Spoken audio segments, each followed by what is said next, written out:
Elle a pour habitude d'apaiser les mots de ses invités, à la télévision.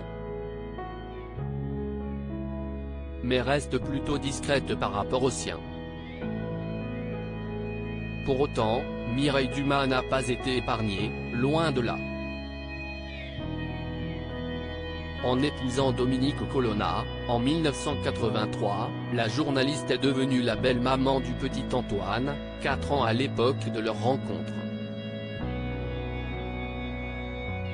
Elle l'a élevé, l'a vu grandir au fil des ans et a fini par devoir lui dire au revoir.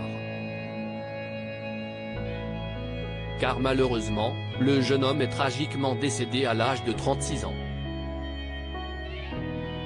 Je le considérais à un moment donné comme mon fils. C'était très dur car je le considérais à un moment donné comme mon fils, expliquait-elle en 2020 dans l'émission L'Instant de Luxe. Mais en choisissant de vivre pour Antoine, plutôt que de s'apitoyer sur cette affreuse disparition, Mireille Dumas a trouvé le soutien de son compagnon. Sa disparition accidentelle nous a davantage soudés, Dominique et moi, assurait l'animatrice au magazine Gala.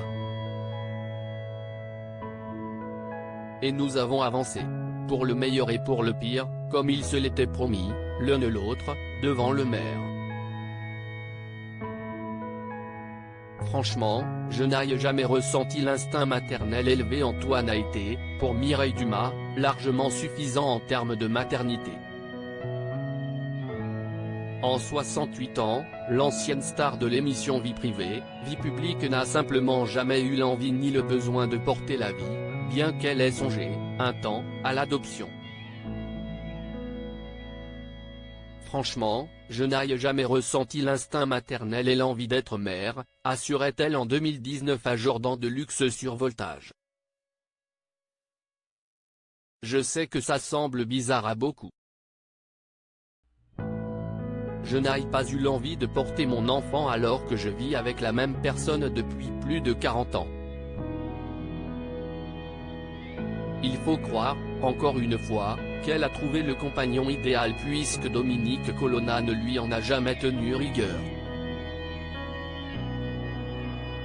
Non, ça ne l'a pas déçue, précisait-elle.